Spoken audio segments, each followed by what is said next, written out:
Good morning students.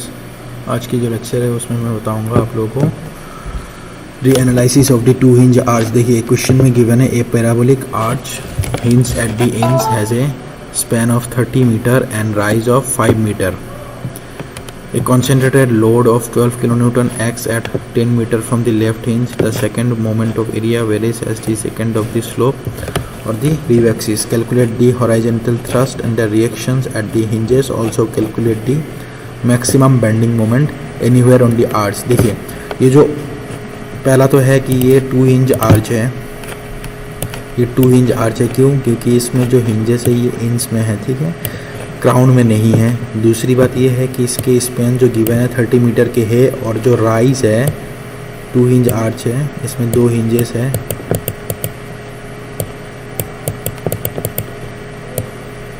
ये 30 metre के हो गया।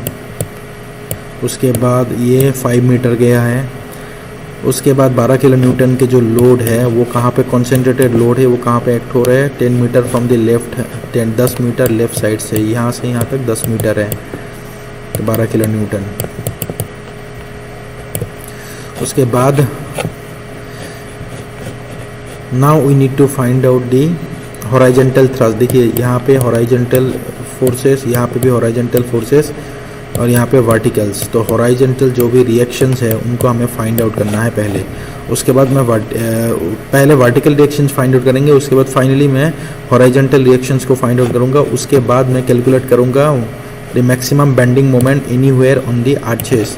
जिस पॉइंट पे भी मैक्सिमम बेंडिंग मोमेंट होगी उसी पॉइंट पे मुझे उस पॉइंट को पहले फाइंड आउट करना है, उसके बाद मुझे maximum bending moment find out करना है।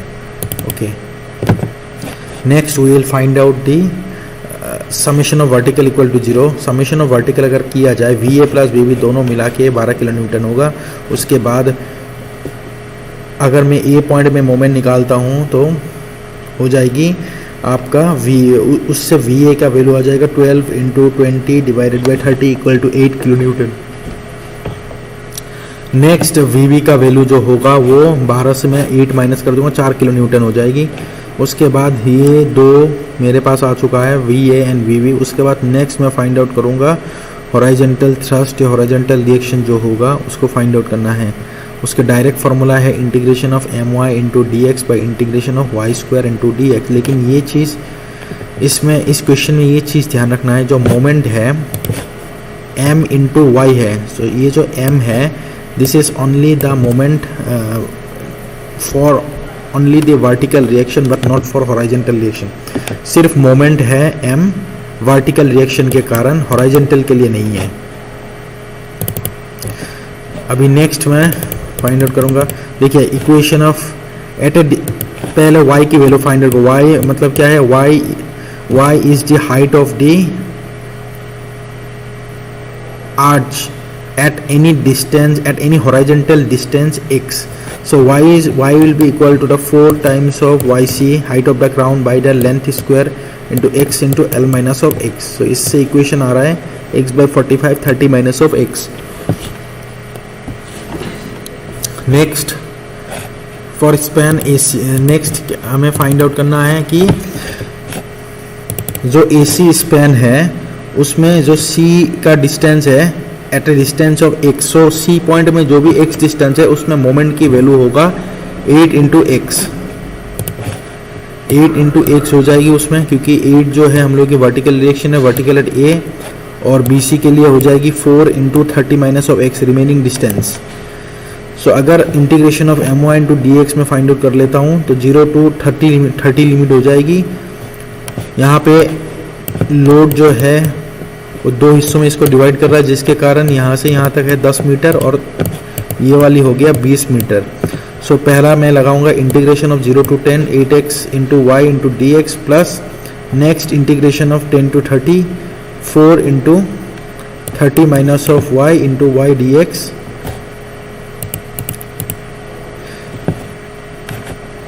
या तो इसके जगह में मैं लेफ्ट, अगर राइट हैंड साइड से मैं x डिस्टेंस मानूंगा तो इंटीग्रेशन 0 टू 20 4 इंटू x हो जाएगी moment into y dx।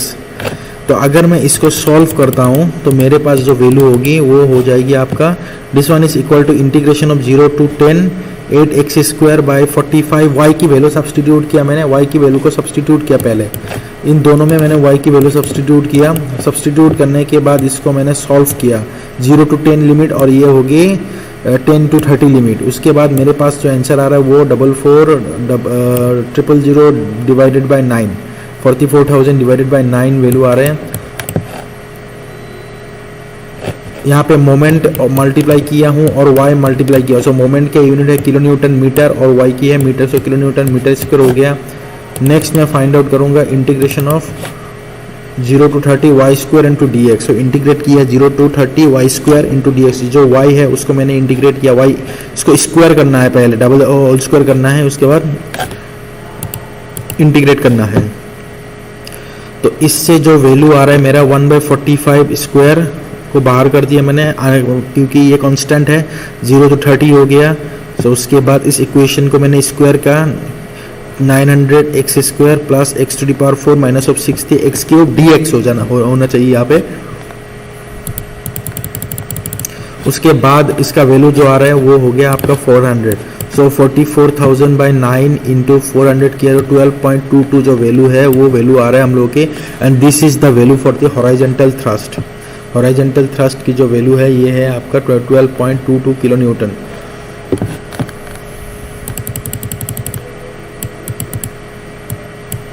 Next मैं फाइंड आउट करूंगा what will be the maximum moment.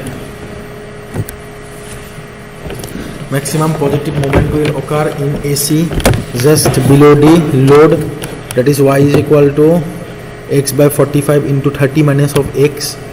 So x/45 मैंने कर दिया इंटू 30 माइनस ऑफ 30 से मैंने x माइनस कर दिया। x की वैल्यू जो आ रहा है मेरे पास वो है 10 मीटर, क्योंकि 10 मीटर में जो लोड है जिसके कारण 10 मीटर में हम लोग की मोमेंट जो होगा वो मैक्सिमम होगी। तो इससे अगर इससे हम लोग वैल्यू फाइंड आउट करते तो y की वैल्यू आ गया है 40/9। Therefore the maximum moment is equal to, अभी हम लोग को फाइंड आउट करना है maximum moment which will be equal to minus of 12.22 into 40/9 plus 8 into 10 25.69, ये हो गया पॉजिटिव मोमेंट। और अगर negative moment maximum find out करनी है तो 4x minus of 12.22 into x/45 minus of, तो इससे मैं डिफरेंशिएट करूंगा 0, तो x की वैल्यू जो आ रहा है 7.65 मीटर फ्रॉम b। अगर इसी वैल्यू को मैं फिर से मैक्सिमम मोमेंट वाला इक्वेशन में सब्स्टिट्यूट करूंगा तो मेरे पास आ जाएगी maximum positive maximum negative moment which is be equal to minus of 15.80 kilo newton metre. इस तरीके से मुझे पहले पोजीशन फाइंड आउट करना है, उसके बाद मैक्सिमम पॉजिटिव और निगेटिव दोनों ही फाइंड आउट करना है। Okay, thank you.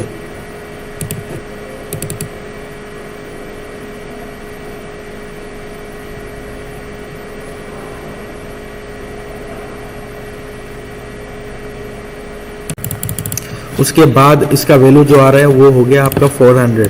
So 44,000 by 9 into 400 किया तो 12.22 जो वैल्यू है वो वैल्यू आ रहा है हम लोग के, and this is the value for the horizontal thrust. Horizontal thrust की जो वैल्यू है ये है आपका 12.22 kilo Newton.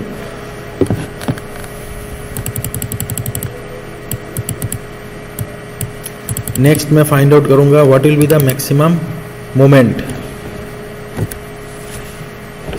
Maximum positive moment will occur in AC just below the load, that is y is equal to x/45 into 30 minus of x।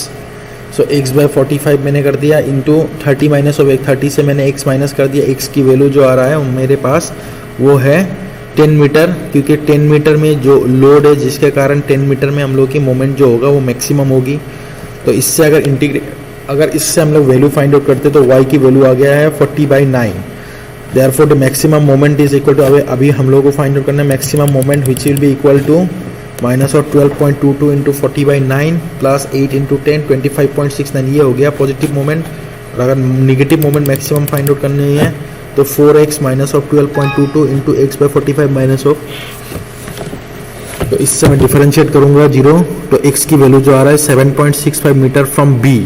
अगर इसी value को मैं फिर से मैक्सिमम मोमेंट वाला इक्वेशन में सब्स्टिट्यूट करूंगा तो मेरे पास आ जाएगी maximum positive maximum negative moment which is be equal to minus of 15.80 kilo newton metre.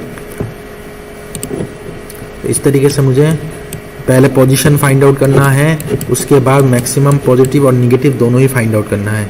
Okay, thank you.